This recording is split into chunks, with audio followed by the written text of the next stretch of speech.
സ്ലീവാകാലം 3-ാം ഞായർ. വിശുദ്ധ മത്തായി എഴുതിയ സുവിശേഷം 15-ാം അധ്യായം 21 മുതൽ 28 വരെയുള്ള വാക്യങ്ങളുടെ വിശകലനം. കാനാൻകാരിയുടെ വിശ്വാസം. ദൈവം തെരഞ്ഞെടുത്ത ജനം യഹൂദജനം. അവരെ സമുദ്ധരിക്കാൻ വന്ന യേശു.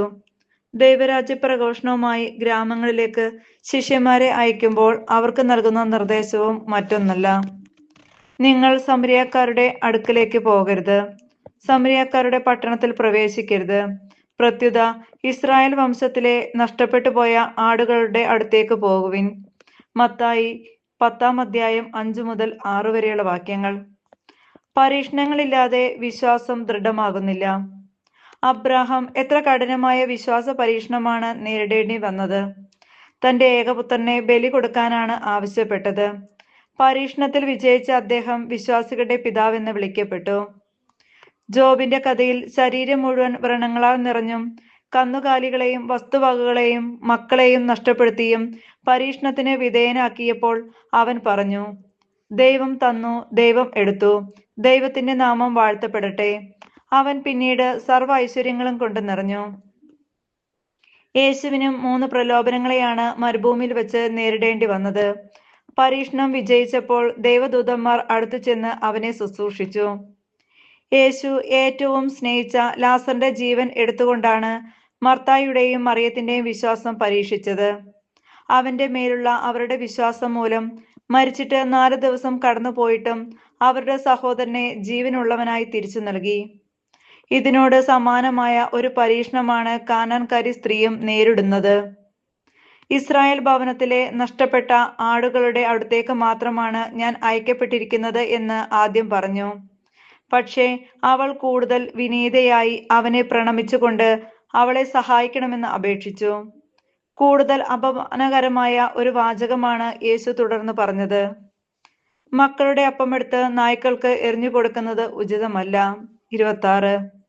യഹൂദ ഗ്രന്ഥങ്ങളിൽ വിജാതീയരെ നായ്ക്കൾ എന്ന് വിശേഷിപ്പിച്ചിട്ടുള്ളതായി കാണാം. 1 സാമുവേൽ 17:43, സുഭാഷിതങ്ങൾ 26:11, ഏശയ്യ 56:10-11. ശുദ്ധമെന്നും മലിനമെന്നും തരംതിരിവില്ലാതെ ഏത് ഭക്ഷണവും നായ്ക്കൾ ഭക്ഷിക്കും. വിജാതീയരെ അതിനോട് താരതമ്യപ്പെടുത്തി അപമാനിച്ച പഴയ നിയമത്തെ ആദ്യമായി അനുകൂലിക്കുന്ന യേശുവിനെയാണ് നാം ഇന്ന് കണ്ടുമുട്ടുന്നത്. പക്ഷേ അവളിലെ വിശ്വാസദാർഢ്യം അവളെ കൊണ്ട് പറയിപ്പിച്ചത്, കർത്താവെ, നായ്ക്കളും യജമാനന്മാരുടെ മേശയിൽ നിന്ന് വീഴുന്ന അപ്പകഷ്ണങ്ങൾ തിന്നാറുണ്ടല്ലോ. സ്വന്തം ജനം പറഞ്ഞത് പിശാചുക്കളുടെ തലവനെ കൊണ്ടാണ് യേശു അത്ഭുതങ്ങൾ ചെയ്യുന്നത് എന്നാണെങ്കിൽ, വിജാതീയനായിരുന്നിട്ടും തന്റെ മുന്നിൽ നിൽക്കുന്നത് കർത്താവാണെന്ന് അവൾ ഏറ്റുപറഞ്ഞു. യേശു പറഞ്ഞു, സ്ത്രീയെ, നിന്റെ വിശ്വാസം വലുതാണ്, നീ ആഗ്രഹിക്കുന്ന പോലെ നിനക്ക് ഭവിക്കട്ടെ. ലോകത്തിലെ എല്ലാ അമ്മമാരും സ്വന്തം മക്കൾക്ക് വേണ്ടി എത്ര വേണമെങ്കിലും താഴും. അവർക്ക് വേണ്ടി ആരോടും തർക്കിക്കും. അത് ജന്മസിദ്ധമാണ്. സ്നേഹം സമൂഹം വരച്ചു വച്ചിട്ടുള്ള അതിർവരമ്പുകളൊക്കെ അതിലംഘിക്കും. വർഗവും ജാതിയും ശുദ്ധിയും അശുദ്ധിയും ആണും പെണ്ണുമെന്ന വേർതിരിവുകളൊന്നും സ്നേഹത്തിന് മുമ്പിൽ വില പോകില്ല. പുരുഷ മേധാവിത്വമുള്ള ഒരു കാലഘട്ടത്തിൽ ഒരു വിജാതീയ സ്ത്രീയുടെ തന്റെ മകൾക്ക് വേണ്ടിയുള്ള ഈ യാചന ദൈവം ആഗ്രഹിക്കുന്ന സമത്വമാണ്. എല്ലാവരും ദൈവത്തിന്റെ മുമ്പിൽ സമന്മാരാണ്. എല്ലാവരും അവിടുത്തെ മക്കളാണ്. പെറ്റമ്മ മറന്നാലും ഞാൻ നിന്നെ മറക്കില്ല. ഏശയ്യ 49:15 എന്ന വചനത്തിൽ ഈ സമത്വം ഉൾച്ചേർന്നിട്ടുണ്ട്. അനാവശ്യവും അപ്രായോഗികവും കാലഘട്ടത്തിന് നിരക്കാത്തതുമായ അനേകം വേലിക്കെട്ടുകൾ 2000 വർഷങ്ങൾക്കിപ്പുറവും നമ്മുടെ ഇടയിൽ നിലനിൽക്കുന്നുണ്ട്. അന്ന് യേശു അതൊക്കെ പൊളിച്ചെഴുതി. അവന്റെ ഈ കാഴ്ചപ്പാടിന് ഏറ്റവും അനുയോജ്യമായിരുന്നു ഈ കാനാൻകാരി സ്ത്രീയും. വിജാതീയ ക്രിസ്ത്യാനികളോട് ആദിമ യഹൂദ ക്രിസ്ത്യാനികൾ വച്ചു പുലർത്തിയിരുന്ന അവഗണനയെ ലഘൂകരിക്കുന്നതിന് വേണ്ടിയുള്ള ഒരു സുവിശേഷ ഭാഗമാണ് കാനാൻകാരിയുടെ വിശ്വാസം എന്ന പേരിൽ അറിയപ്പെടുന്ന ഈ ഭാഗം. ഇത് യാദൃശ്ചികമായി സംഭവിച്ച ഒന്നല്ല, ദൈവ വാഗ്ദാനത്തിന്റെ ഭാഗമാണ്. അവന്റെ ജനനവേളയിൽ മാലാഖമാർ അറിയിച്ചു, ഇതാ സകല ജനത്തിനു വേണ്ടിയുള്ള വലിയ സന്തോഷത്തിന്റെ സദ്വാർത്ത ഞാൻ നിങ്ങളെ അറിയിക്കുന്നു.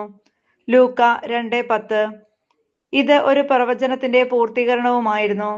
യേശു തന്റെ പരസ്യ ജീവിതം ആരംഭിക്കുന്നത് വിജാതീയ ദേശത്താണ്.